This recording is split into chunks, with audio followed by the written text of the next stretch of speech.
asalaamaaleykum suñu mbokki internet yi di leen nuyu bu baax di leen ziar di leen bëggee ñuy suivre sur Khass TV la chaîne du peuple kon ni ñu ko defee à chaque fois amaat contentement nag bu baax a baax di ñaan yàlla li nga xamante ne moom mooy mbas bi yàlla na fi jógee ci jàmm ak salaam ba nit ñi continuer li nga xamante ne moom mooy seen i activité kon ni ñu koy waxee rek waa Khass TV nee nañ leen 2021 mois année leader la ndax képp kuy leader rek dañ la seeti waxtaan ak yow ci nag loo mënti nekk ci li nga xamante ne moom mooy ci milieu sport di bëggee nag ñi nga xamante ne ñoom ñoo ñuy ñaanal gis nañ ñaan yi nag bu baax a baax a baax tey nag dañuy dalal koo xamante ni xale la mu marqué empreinte am ci li nga xamante ni moom mooy ci sport mu nekk xale boo xamante ni wax dëgg yàlla tànkam lu wul kenn xale boo xamante ni fexe na tey ba tey bu ñu tuddee benn dañ ko tudd ñaar wala ñett ndax ci jàmbaaram muy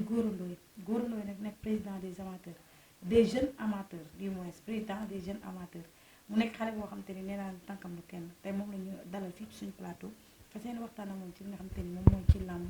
ak li nga xamante ni moom mooy ci combat yi nga xamante ni moo nekk suñu kanam ak ñoom seen association bi instant bi ci lu mu nekk Gora maa ngi leen nuyu. waaw Fatima maa ngi lay fay vraiment di nuyu waa Sénégal di nuyu axlu làmb di nuyu comme ni ma ko tàmm waxee rek monsieur le ministre Matar Ba nga xam ni moo jiitu ci sport bi moom la fi yàlla teg mu coiffé sport bi yëpp ak ki nga xamante ne mooy Bira Sène di suñu papa nekk CNG di le nouveau président du CNG ñu ngi koy nuyu di nuyu équipe bi mu àndal yëpp di nuyu waa association des jeunes amateurs di nuyu su ma nuyoo père Modou Bey teg ci grand àll nuyu naa ñëpp maa ngi nuyu ñëpp ak képp koo xamante ne yaa ngi may seetaan ak internetu Khass TV yëpp maa ngi leen di nuyu. suñu papa Modou Bey moom ñu koy ziar moom bu baax a baax ndax nekk na koo xamante ni ku baax la te bi ñuy jàppale ñun ñëpp reporter yëpp di ko ñaanal yàlla yal na ko yàlla bàyyi suñu kanam ci barke Seydina Mohamed ak waa groupe baaxan ku ci mel ni Massamba Dieye ak ki nga xamante ni mooy suma mag Sora Malick bu Lansar ñoom ñëpp daal ñu ngi leen di ziar Gora ngeen jiite li nga xamante ni mooy président des jeunes amateurs ñu gis ne Idaly Gningue moom moo fi nekkoon léegi après ñu gis Gora Ndoye échange boobu moom nan la demee. waaw association des jeunes amateurs comme ni ma ko tàmm di waxee rek association la boo xamante ni ay jeunes ñoo ko sos nekk ci. bi ñu ko sosee aussi tamit nekk bi ñu ci nekkul lenn lu dul défendre suñu ay intérêt parce que yaakaar naa làmb comme ni may wax rek amateur moom poosam moo ko bàyyi ci làmb ndax promoteur bu tëggee amateur lay xaar mbër buy bëre amateur lay xaar supporter mbërëm rek moo koy indi ci stade bi yàlla dogal nag ñun yàlla natoo ñu làmb ñu yàgg ci trop di ko seetaan comprendre nga ñu dem ba benn moment gis ni ay président amateur amoon nañ fi ñu dem ba benn moment sentir suñu bopp si ñoom ñu créer suñu association pourquoi pas parce que suñu poste moo ñu bàyyi ci làmb ñun làmb li ñu ci xam mooy ñëw jubali ci guichet bi dagg billet ak combat bu mënti doon na xeebuñu loolu benn promoteur benn combat am ku tëgg dañuy ñëw waaw bi ñu gisee ne kat ñi fi nekk seen intérêt moo leen fi bàyyi ñu créé suñu association muy les jeunes amateurs vraiment te bi ñu ko créé aussi ba léegi amuñu ci dara lu ñuy regretter parce que yàlla dogal na indil na ay xamee yoo xamante ni tey ji nii mën naa wax su dul woon làmb duñu xamante ndax dañ daan ñëw rek tokki tribune bi ku nekk faral sa mbër bu làmb jeexee ku ne ñibbi mais léegi dem nañ ba nga xam ne association des jeunes amateurs famille la samedi rek bi passé dem naa ba ngeeñeen ci benn xew bu fa am te loolu bu dul woon xameel bi ma xam ñooñu noonu peut-être du ma fa dem loolu nag dem ba nga xamante ni boole nañu mu doon famille ñuy demalante di dikkalante di def social jàppalante te yàlla rek tax waaw. Gora wax nga ko yéen benn ngeen woon ndax yéen ñëpp benn président ngeen amoon muy Doudou Diagne wala ki nga xamante ne moom mooy suñu papa Pape Sarr ñu fi jóge woon. mooy waa Cheikh Sarr du moins léegi yéen ngeen boole ak ñoom yéen di tax ngeen beru dañ cee gisu seen bopp. wala ñi leen jiite daf leen a doyul ndax parce que tamit Gora làmb mënul am fukki ñetti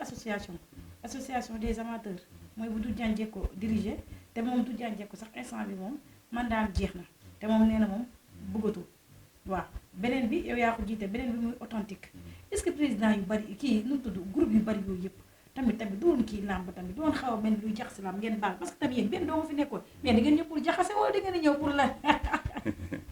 waaw Fatima foofu dinaa ci sawar a leeral parce que tey kii comme ni ma koy waxee rek ñun moom ay xale lañu et puis ay xale yu joxe cër lañ ndax comme ni nga ko waxee du jaañ suñu grand la ñu jox ko cër jox ko respect bu bari nag Amadou Mbaye aussi tamit noonu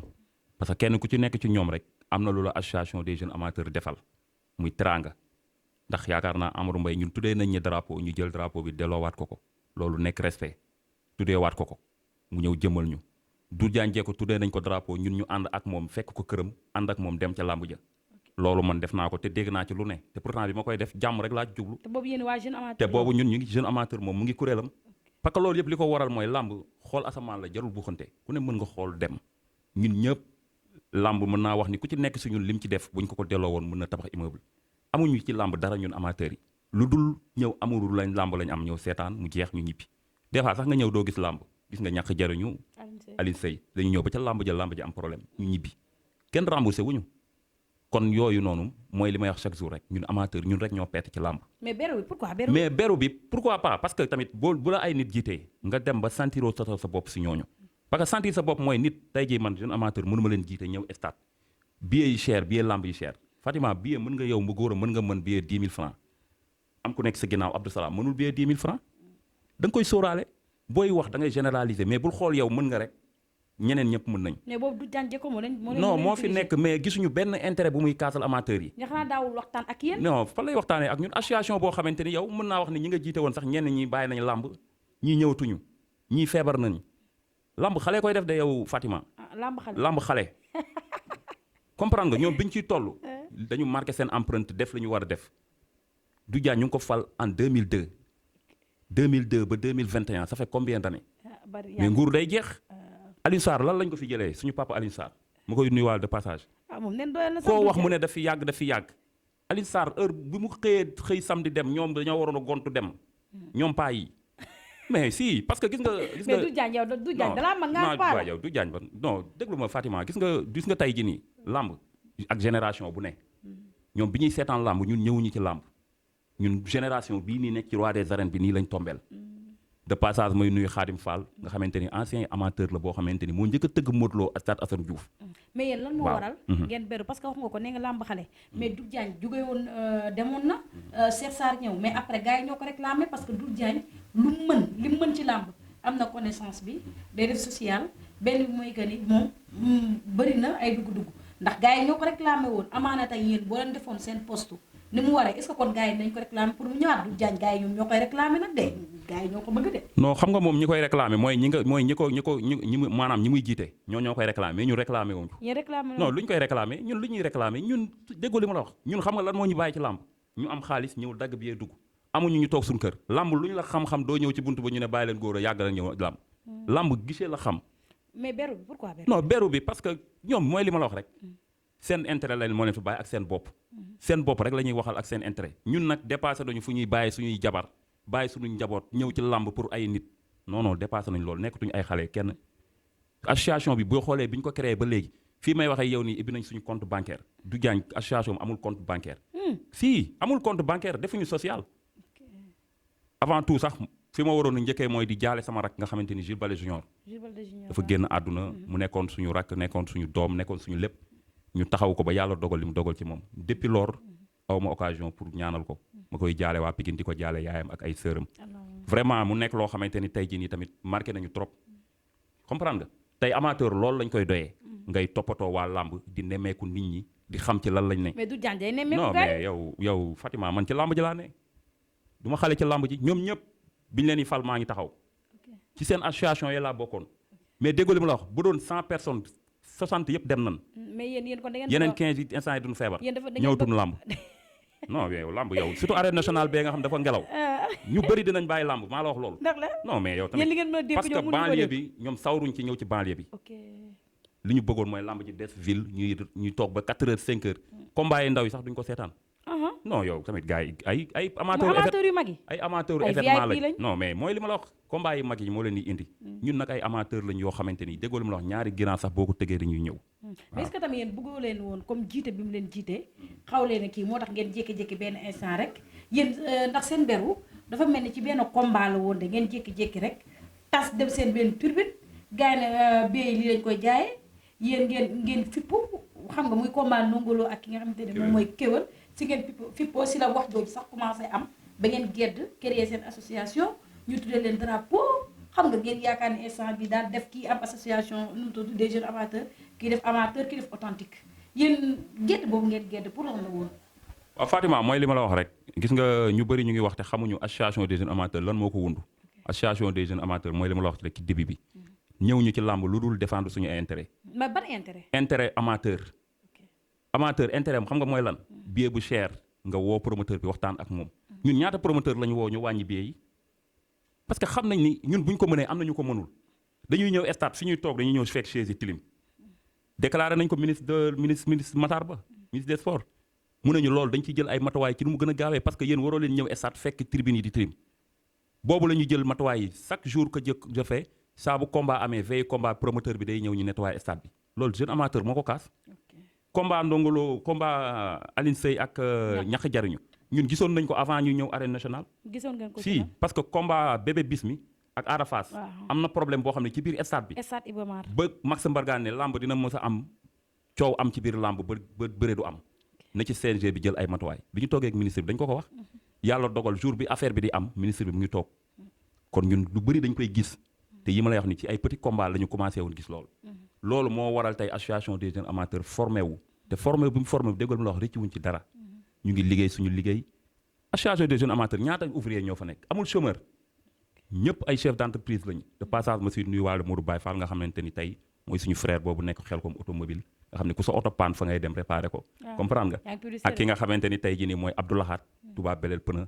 ak ñi nga xam ne ñoom ñooy Abdou Salam nekk rue 5 di jaay yàpp bu baax comprendre nga ay ñoom Ilimane ay jeune espoir yoo xamante ni tey avenir u lamb ci seen loxo la ne mais ñi amul lu ñu leen ëppalee non lan la ñuy ëppalee déggoo li ma la wax lamb xam nga lu mu xam promoteur xam nga lu mu xam gisee nga dagg billet mais yow nga ne yéen da ngeen am ay compte bancaire am yooyu noonu dañee amuñu ko non mais yow ñee liggéeyuñu mooy li ma la wax rek liggéeyuñu non liggéeyuñu xam nga lamb nekkul sol sa drame bu rek ñëw toog mu jeex nga jóg faxasu dem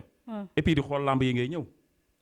si Eumeu Sène Modou Lo leen indi ci lamb ji Balla Gaye Gris Bordeaux yooyu leen indi ci lamb ji amateur yi non yow tamit ñun ay amateur lañ mais kon ñii du ñu ay amateur am na ci ñoo xamante ni combat yu mag yi ñoo leen di indi bu ñëwee toog ci loge bi toog bu lamb ji jeexee ñaari combat la ñu seetaan jóg dem ñun nag ay amateur lañ combat yi ndaw yi sax dañ koy seetaan tey dafa am loo xamante ni défi la boo xam dañ koy relever moment bi ñu toll nii dafa am amateur yu bëri yoo xam dañu bàyyi woon lamb dama leen a bëgg a indiwaat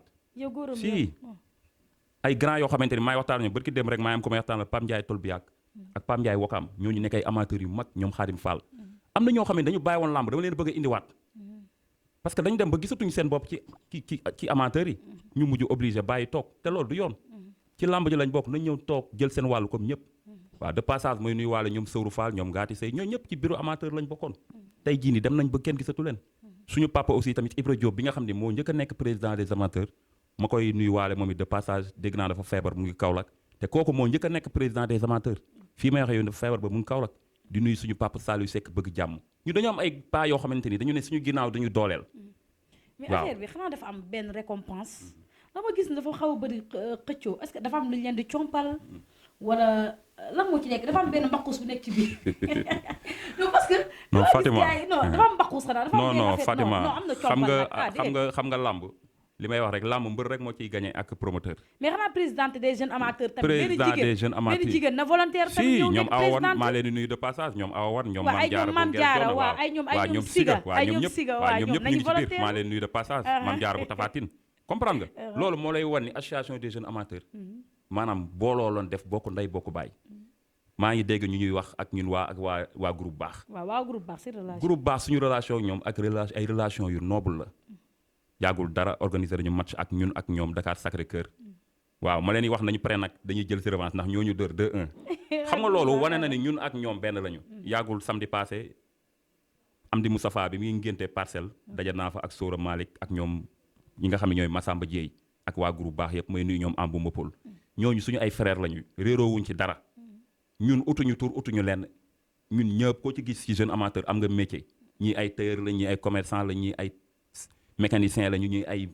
lu nekk ngi ci jeune amateur amul chômeur kon ñun ñëwuñu ci làmb pour xëccu lenn làmb mënuñu apporter dara. du jànjee ko kii am jeex na li nga xam te ne moom mooy mandaam dégg nga li mu wax keroog bañ ko jëli jee mu ne moom instant bi moom pare na ci moom dootul nekkati président des amateurs léegi yow Gora Ndoye en tant que jeune amateur tey mën nañu wax ne sa njiit taxaw wax loolu noonu loolu nan boo ko gisee non njiit kon président mais nag non xam nga Fatima il faut ñu leeral il faut ñu leeral xam nga promoteurs yi gis nga ni ñaari camp ñoo am dafa am ñoo xam ne ñii lañu def nii am ñu def nii làmb ñaari camp du ci lu bees mais yéen ñetti camp ngeen non ñetti camp lañ mais ñetti camp yi li ko waral mooy loolu rek parce que ku ci nekk sa intérêt ngay défendre mais da ngeen a mënul ànd non war nañ mën a ànd ci kaw ñoom ñu bàyyi li ñu nekk ñëw rangé wu suñu ginnaaw est-ce que yéen tamit ni ngeen nekkee ay xale jarul ngeen dem seeti leen non ñun ngeen def lépp ngeen nekk muy benn mais yéen est-ce que tamit nangu ngeen ku leen jiite tamit non ñun déggoo li ma la wax ñun 2002 man 2002 ba léegi maa ngi ci làmb mais góor yéen a nangu bokk naa ci kuréel yu bari mais est-ce que tey mais dañu dem déggoo li ma la wax dañu dem ba xam ni ñii seen bopp moo leen fi bàyyi xam nga nit mënoo ko ni tey yaa may jiite par force. mais ku la jiitu ci néeg bu lëndëm moo la mën a wax fi ngay toggee ñoom ñoo leen fa jiitu. waaw est-ce que yéen ñi nekk ay xale jarul ngeen dem toog. waxtaan ak ñoom affaire bi nekk benn mu neex. waaw ci kaw ñoom. ñu nangu loolu. ok yéen mës ngeen a def démarche. non ñun démarche bi ñu def weesuwul kay ku ci nekk ci ñoom jox nañ la cër. non waxuma jox te est-ce que yéen mës ngeen a jox cër bi weesuwul tey ñoom ñu xewle ñun ñu bàyyi suñu activité loolu ñëw yëpp garaawul dégg nga est-ce que góor a yéen mës ngeen a toog def benn démarche dem ngeen ne da ngeen di seeti président kii nu mu tudd du jànjeeko wala ñu nekk ci bopp ba pour yéen ngeen mën a nekk benn. mais ñoom moom nee na day arrêté président bi. waaw mais loolu bala ñu cee ñëw est-ce que loolu mës ngeen koo dox yéen. non ñun moom doxuñu lenn ñun xam nga kon yéen a bëgg a beru. non attends xam nga ñun ci lu ñu dox Fatima mooy li ma la wax rek ñun intérêt làmb ci la ñuy dox képp kuy doxal làmb ñu ànd ak yow képp ku doxalul làmb ñu teg la ne ñun ci noonu la ñuy doxee ñun philosophie boobu lañu ne parce que ñoom bëgg a wax ne ñoom doxaluñu làmb dañu topp seen ginnaaw ba tàyyi doxaluñu làmb ñun li ñu lay expliquer bëri na tey problème yi am ci làmb mais yow làmb promoteur war na tëgg làmb amateur di bokk ak supporter buntu bu ñuy duggee loolu du yoon da ngay dugg làmb ñu lay vérifier booy dugg ñu lay palper. mais léegi yéen waruñu leen palper. non si war nañu palper. léegi yéen ak supporter waru leen a bokk buntu bi ngeen. waruñu bokk bu ñu buntu ndax xanaa supporter bi parce que supporter mbërëm moo ko indi yow des fois nga ñëw làmb gis supporter boo xam ne day maquillé wu dafay affaire yoo xam ne da ngay xam ni kii mbërëm moo ko tax a jóg yow nga sol sa gesner sol sa lu rafet ñëw taxaw kooku waroo bokk ak moom porte booy duggee dañ la war a utal porte booy duggee benn booy dugg dañ lay vérifier di xool ndax yoroo arme wala dara dañuy jékki-jékki bàyyi porte bi mbalit ñu bàyyi stade bi ñëpp dugg ñuy dugg xam nga lan la ñuy yor pourquoi pas ñu palper ñuy dugg dagg seen billet ñu porte bi ñu bàyyi mbalit bi dugg sans autant que ñu palper leen ñooñu ñooy dugal armes yi ci làmb ji ñooy dugg di sàcc portable jàmbur yi loolu lu ñu war a xoolaat la loolu nag ñu ngi koy interpeller CNG bu bees bi suñu papa Bira Sène mu jël ci ay matuwaayam amateur dafa war a nekk ci condition bu baax bu ñëwee seetaan làmb si jàmm mu jeex mu ñibbi si jàmm ñu ngi demander aussi poste de police ci buntu arène nationale bi parce que arène nationale dafa ginnaawee amateur yu bëri ñu ngi commencé di ragal te làmb kenn war ko ragal suñu sport national ñu ngi leen di rassuré waa dina wax du ñu am benn problème dinañu jël def poste de police ñu ngi demander aussi VAR ci làmb samay wax nag léegi gars yi dañ koy pirate dañ may pirate de ban loxo ñu pirate la VAR ba ma koy wax ça fait 1 an et demi parce que dama gis mbër yu ndaw yi dañuy sonn lool bu ñu bëree ba pare am victoire des fois arbitre nit la rek day juum mu juumee joxe keneen victoire ñuy dugal recours au lieu que ñu def VAR nga xam ne bu chute amee l'utilise rek dañuy ñëw ci VAR bi xool ki jël am ndam li ñu jox la ko parce que gis nañ ko ci CEDEAO bi la plupart bu jël amee l'utilise dañuy dem xool ki gagné ñu jox la sa victoire mu jeex mais mbër daan ñu jox la défaite nga toog 1 mois ñu woole na la yaa daan fekk sa adversaire feete na victoire am loolu tamit souhaité wuñ ko daal loolu lu ñu yàgg réclamé léegi bàyyi du jànjee ko di bàyyi léegi yoon yéen dégg ngeen loolu léegi yéen ban matukaay ngeen bëgg a jël ndax xanaa bu bàyyee boog yéen xam naa ne moom benn góorandooy gars yi dañ koy at moom pour bu ñëw moom bëgg a mën a nekk ca bopp ba mais loolu ba ngeen ko déggee déclaration boobu xam naa ne kontaan ngeen non Fatima ñun déclaration boobu defuñu sànni fee ni chaud ni froid non si non parce que xam nga lan moo tax ñun defuñu ni chaud ni froid parce que tey ñun li ma la wax rek ñun li ñu yor xeebuñu ko mais tey du jànjee ko bu déjà ñun suñu association mais bu jógee place am yéen tey yéen fan ngeen kii non mais attends yéen a koy remplacer non ñun suñu association dafa am récépissé ñoom seen association is am na récépissé non bu ma wax loolu c'est à vérifier de li ma la wax lu leer la am est-ce que ñoom am na waaye yow amateur lan amuñu est-ce que am nañu récépissé nañu génnee seen récépissé looy wax ni ñi am récépissé affilié nañ CNG de kon da ngaa bëgg wax ne yéen a gën a ñi am récépissé daal valable luñ ah peut-être amateur nii rek wax ko ñi rek ci ay wax nii rek non lu leer laa lay wax nii c'est à vérifier kon yéen a valable ci bëree ngi fii laa lay wax nii di wax am président amateur amuñu këyit 15 boo leen wool ne wool leen ma seen mbooloo 15 personnes duñ la ko génneel 5 pas lañ lay génneel ak ñaar ñu feebar instant bi da ngaa kontaan parce que du jànjee ko instant bi neen day dem loolu tax tey yow Fatima lamb ji li ci nekk yëpp mënuñu ko wax dañu xam dafa bari de dañoo ne tekk suñu ruxu rek di liggéey suñu liggéey parce que xale bu bëggee egg fenn fii day moytu ay coow surtout lamb te ñun dañu nekk ay responsable ñu am tamit suñu avenir nekk suñu kanam parce que xam nañ ni yàgg avenir u lamb suñu jeunesse bi la nekk yow Fatima 5 ans ci ginnaaw ku la ni woon di nga yor micro di def lii di journalisme doo ko foog doo ko yaakaar àdduna day avancé loo gis lu nekk ndaw moo koy mujjee ak gëm-gëm tey ji nii lamb ñoom bu ñu fiy ñëw ñoom mbéygee lañ fi fekkoon de passage maa ngi koy nuyu suñu papa di ñaan yàlla fëgg boppam ak anciens lutteurs yi nga xam dañu tëdd ñëpp ak képp ku nekk ci lamb koo xam dafa tëdd ñooñu ñoo fi nekkoon ñoom Falaye Baldé suñu papa ak ñoom Pape Diop Boston tey ñooñu jóge nañ fi ñoom Mohamed Ndao Tyson jaar fi ñoom Yékini jóge nañ fi ñoom Balla Gaye Modou Lô dañ fiy jógee ñeneen ñëw révélation yaa ngi ñëw ñoom Liss Ndiago comprendre nga boo demee Tëngéej fekk fa booy ñoom gaaroo gaar yaa may dégg nga ñëw Parcelles fekk fa booy Ibra Ngaabu nga dem Pikine fekk fa Jacob Baldé ak Boy Pakola révélation yooyu di ñëw ñooy téye ji làmb parce que ay xale lañu àdduna loo gis da nga ciy toll nga def ko boo ko weesoo nga ba ko mais bëgg a nekk ci benn mbir éternellement loolu amul fenn fii nit mënu fi am lu yonent bi sallallahu alayhi wa sallam amul woon mënoo fi nekk ñëpp ànd ak yow mais nit nag boo nekkee ci mbir dem ba nga benn moment nga dem ba nga xamante ni sentir nga ni say rak ñëw nañu mate nañ sa place xajal leen ñu ñëw nga topp seen ginnaaw di leen conseiller nekk seen ginnaaw loolu mooy yëfu noble mais nit doo nekk ci mbir dem ba benn moment dem ba màgget bëgg ki nekk di xëccoog say moroom rak di buuxante di kii président amateur amul salaire amul dara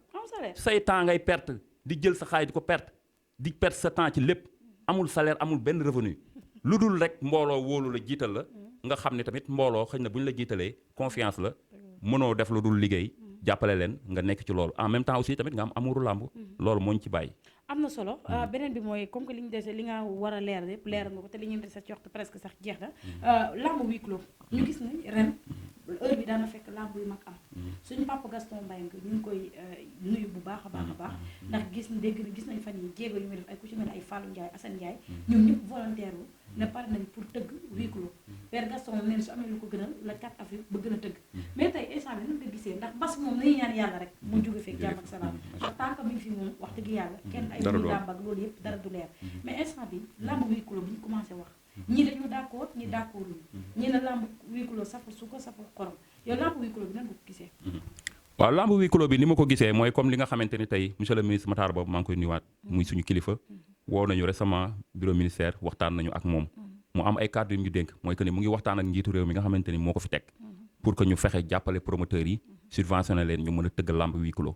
loolu aussi ñun gënaluñu ñun amateurs yi ndax ñun bu ñu sañoon làmb chaque jour dañuy ñëw dagg bi ñëw toog seetaan ndax suñu amour la mais bu fekkee loolu moo sës pour ñu sauver mbër yi tamit parce que gis nañ suñu frère Thiam production muy Baba Diaw préparé làmbam bañ ne suba la combat bi mbas bi ñëw wàcc ndogal bi dal si kaw muy gàmbu gay soq mu nekk un jeune espoir boo xamante ni tey mënoon na yor ay millions dem déposer ko feneen wala mu dem liggéey ko leneen mu jël ko investir ko ci làmb dem bañ ne suba la làmb ji ñu ne ndogal wàcc na arrêté nañ lépp luy programme mu metti trop ci moom mu am ngëm-ngëmam toog terewul découragé wul gis nañ combat yi monté waat muy diggante ki nga xamante mooy double moteur ak ki nga xamante ni mooy Quench nekkaat aussi di monté ay combat kooku wane na ni moom découragé wul ñoo ngi koy ñaanal yàlla journée bi yàlla defal ko ci jàmm làmb huis clos yi gënaluñ ñun amateurs yi mais tey jii nii suñu sañoon tamit ñu libéré yenn mbër yi nga xamante ni ñu ngi avance promoteurs yi te bëreewuñu bu ko defee ñu xool beneen solution bu ñu am ñu teg ko mais gënaluñu ñun amateurs yi mais comme moo sës te kilifa gi nee na monsieur le ministre Matar Ba mu ngi waxtaan ak président pareeguñu léegi ñun ñëpp ku la ci wax làmb lii day wax lu ko neex ñun ñëpp nañ toog déglu monsieur le ministre mu pare wax li nga xamante ni loolu la jëlee ci président ñu xool loolu promoteurs yi nañ leen subventionné ñu bañ am exception ñu jàppale ñëpp ñu mag ñi ak ñu ndaw ñi làmb parce que làmb dafa metti bu ko defee ñu xool nu ñu jukkee combat yi fi desoon làmb continué waat Sénégal jëm kanam bu dee aussi mën nañu may quelques amateurs ñu dugg ñu jël les mesures barrières kuy dugg laal gel takk sa masque aussi tamit ñu sant yàlla ñu respecté les mesures barrières yi mais mbas mi encore une fois ñu ngi ñaan yàlla na ko fi yàlla suñu borom jëlee parce que vraiment li ko comme ñëpp di waxee vraiment tëj na dëkk bi handicapé na liggéey yëpp ñu ngi ñaan yàlla suñu borom yàlla na ko fi yàlla jëlee vraiment di sant ñëpp noo gisee tamit gis nañ ni fan yi Gris Bordeaux woote na Boy Niang moo njëkk a woote def benn point de presse bu am solo pour état bi nan lay mën a xool pour bàyyi mbëri ñu gis association des lutteurs du Sénégal ku ci mel ni Gris Bordeaux ñu koy nuyu au passage gis nañ jéego yu muy def yow nga nekk président des jeunes amateurs nekk xale tolloog ñoom génération gisuñu sa présence wala Gora Ndoye non Cheikh Atia ñëwoon nga non Cheikh Atia ñëw ma Batora laa ñëw bu ma la gisoon de Batora waaw léegi Cheikh Atia ñëwoo Gris Bordeaux contacté wu la wala da nga amoon empêchement ndax xale nga yaak ñoom yooyu yéen a ñam génération da sa présence gisuñu loolu foofu waaw sama présence Cheikh Atia dafa tombeek même moment bi ci la ñu ministre bi woo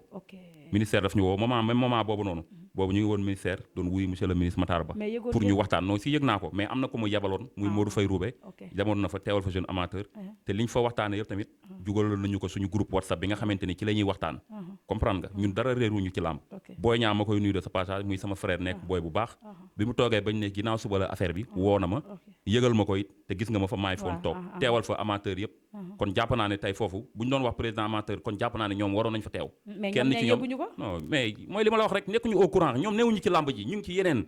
xam nga non mais yow Fatima làmb dafa am ñoo xamante ni li ma la wax rek daf leen may tur ba pare ñu bokkoo nekk ci leneen ñu ngi seen ay business comprendre nga talatuñu làmb déggoo li ma la wax espoir yi boo leen laajoon révélation yi génn ci làmb ji xamuñu ko dañ naan la non booy yi nañ góorgóorlu nii la loolu la lay wax yow lamb ji mais fi ñoom tey nekkee ban discours moo la gën a frappé ndax gis nañ ni Gris Bordeaux wax na. Balla Bombardier. Siteu wax na. léegi ñoom tey ñoom ñëpp. ak Boy Niang. waaw bari na. léegi ñoom ñëpp seen discours ñoom ñëpp ban discours moo la ci gën a frappé. waaw non seen discours ñoom ñëpp rafet na. parce que ñoom ñëpp tey mooy li ma la wax rek boo xoolee luy avancé loo lamb rek ci la ñuy wax. muy suñu frère Boy Niang nekk nit ku baax nit ku booy bu intelligent. parce que vraiment gis nañ ne bi affaire bi amee dafa ni teg waxtaan ak estafam créé loolu. bi mu ko créé Batora yaa ngi foon. mu nekk affaire boo xam ne ñëpp ko rafetlu képp ku nekk ci lamb da nga ko rafetlu. vraiment ñu def ci lañ ci waroon def. 2 jours après Gris Bordeaux woote Cheikh Kacha. foofu aussi tamit gis nañ fa amateurs yeeg mbër yeeg ñëpp. vraiment ñuy remercier waale suñu père Kayre parce que woo nañu invité ñu mais comme li ma la ko waxee jour boobu ñu ngi woon ministère. mu nekk loo xamee tamit lépp intérêt lamb la. Gris Bordeaux di sama frère moom it. woowu ma ci jour boobu mais père Kayre bi nga xam ne mooy papaay Diène Kayre woo na ma invité ñu. ñun waa jeune amateur te yaakaar naa ni moom. bokk na ci nga xamante benn la ak ci association bi la nekk jour boobu loolu moo tax ñëwuñu ñuy remercier Gris Bordeaux parce que moom nit ku baax la Gris dañuy déggante Balla Gaye aussi noonu parce que ñun dañuy créer émission boo xam ni chaque samedi dañuy jël invité du jour suñu association samedi passé Tidiane Faye lañ dalal yow gëj nga gis Tidiane Faye ci lamb comprendre yaa ko mujjee jël Pape Sène samedi bale passé moom lañ jël depuis les États-Unis ñu ngi liggéey ci lamb ñun lamb tëju rek ñu toog de ñu ngi def suñu ay réunion le 20 décembre bi passé daje nañu dajale suñu ay cotisation dajale suñu ay carte membre ñi jëndul woon ñu jaay leen association bi dafa nekk ci lancé bu am solo suñu page YouTube boo duggee ci Instagram bi yaa ngi gis ñu ngi liggéey ñu ngi développé ñu ngi avancé àdduna foofu la toll àdduna lamb tollootul si toog ba grand combat jot rek nga ñëw toog yi lamb Modou Lo Balla Gaye jóg nga jóg dem yaa ngi dégg doo déglu émission rajo xamoo lu xew nekkoo en actualité comprendre nga ba pare nekkoo au diapason ba pare nekk fii sonal nit ñi amateur non loolu dafa doy instant bi ñu toll nii lamb dafa toll ci ñu defaraat ko defaraat bi mooy dañu gis ay révélation yu génn lamb dafa laaj beneen taxawaay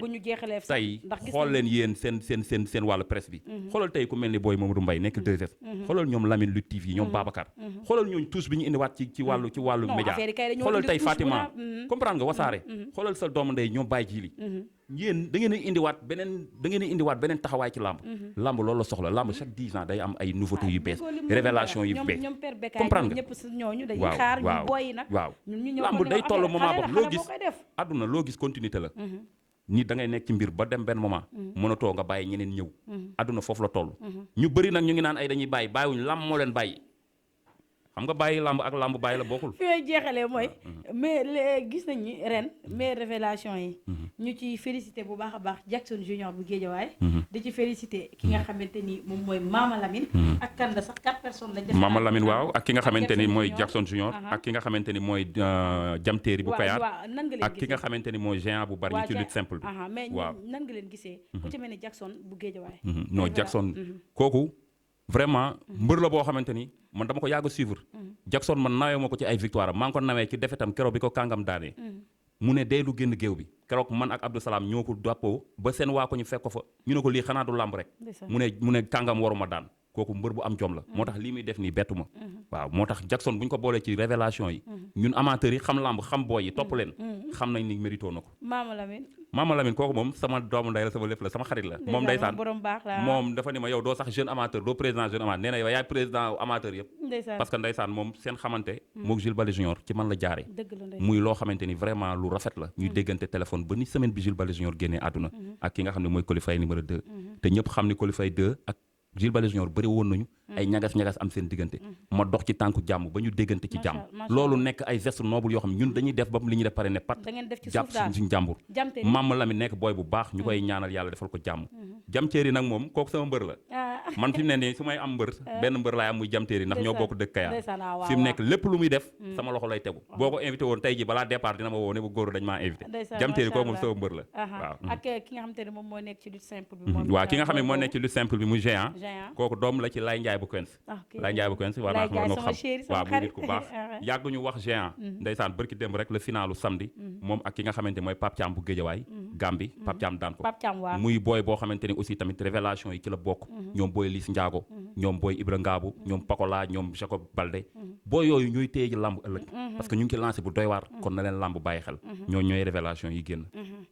di ko jaajëfalaat bu baax a baax moom Gora Ndoye mu nekk koo xamante ne moom suñu xarit la ndax da siy jàpp bu baax a baax nekk koo xamante ne moom it kon li muy wax rek mën naa koo dëggal parce que daf ñuy suivre émission bu mu seetaan dina la gis naa la lii gis naa la nangam te bu ko la neexul loolu yëpp bañ ko cee fekk loolu mooy woon ni carrément ñëpp la bokk njabote te loolu tamit wax dëgg yàlla yaa ngi ñu koy woon di lay ñaanal yaa xam li nga bëgg yàlla la ko yàlla defal ndax yow chaque jour am nañ contentement pour dalal la parce que yow suñu xarit nga suñu lépp nga di la wax lan mooy sa kàddu gu mujj. waaw sama kàddu gi mujj mooy di sant waa jeune amateur rek ci confiance bu ñu ma jox di wax ni àdduna loo gis liggéey rek moo wóor parce que jeune amateur am na fu ma ko fekk mais am na fu ma ko bëgg a yóbbu incha allah bu ñu fa yeggee it damay joxe lengee keneen ñëw jël yóbbu ko fu ko gën a kawe ndax àdduna noonu la minute mënoo nekk ci mbir rek ne yow rek yaa fa nekk non non di sant sama yaay bu baax di sant sama ay soxna di sant Adja ak Ndey Boro vraiment di sant ñi nga xamante ni aussi tamit mooy ñooy waa Pikine comprendre nga comprendre nga vraiment di sant axlu làmb yëpp di sant ki nga xamante ni aussi tamit mooy Wally Seck muy koo xamante ni vraiment fu ma téye micro dinaa ko sant ndax dañu gis teranga bi mu defal Jules Balde Junior bi mu génnee àdduna muy loo xam ni wër na àdduna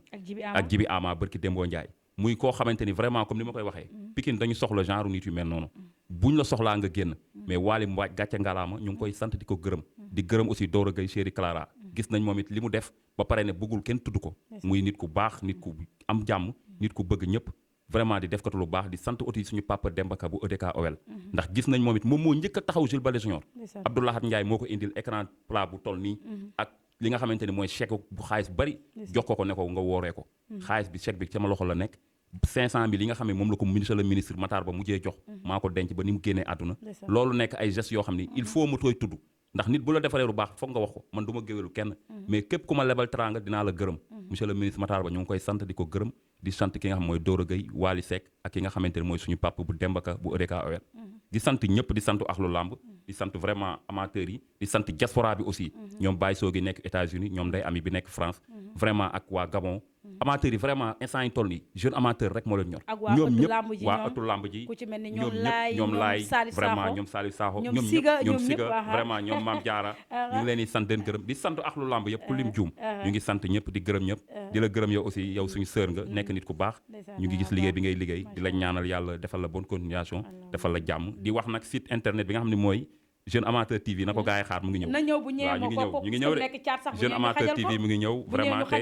d'ici peu de temps dina ñëw incha allah yàlla na ñëw ak jàmm ak salaam ndax ñëpp xaj nañ te ndax ñun ñëpp ñoo bokk li nga xamante ni moom mooy TV bi ñun ñëpp benn lañ di ko jaajëfalaat bu baax a baax lii lañ leen indi loon président des jeunes amateurs Gora Ndoye nee naa leen dañuy dox ci li nga xamante ni moom mooy actualité moom leader la kon donc dañuy indi leader waxtaan ak moom di jox gaa yëpp dig daje mais bala maa tàggoo bu du tàqalikoo dama koy remercier bu baax a baax tey sama cameraman bi nga xamante ni ndax nee naa leen dafa ñëw jàng si mookal macha allah muy ki nga xamante ni moom mooy duudu topp ci gaa yi ndax lii lañ bëgg ndax nee naa leen métier dama koy tarbiyu di jaajëfal nag képp koo xamante ni rek amoon nga confiance su ñun du ñu seetaan sur Khass TV di ko bëggee bu baax a baax le PDG bi di ko bëggee waat bu baax a baax di bëggee ki nga xamante ne moom mooy Kalidou sama chéri bi Omar sama doomu nday waaye keneen ki nga xamante ne bu ko neexee rouge bu ko neexee bleu du ma ko tudd ndax man maa xool bu ma neex ma tudd ko di jox gaa yi di daje ba prochainement incha allah naan leen Khass TV ci yeneen émission nee nañ leen nag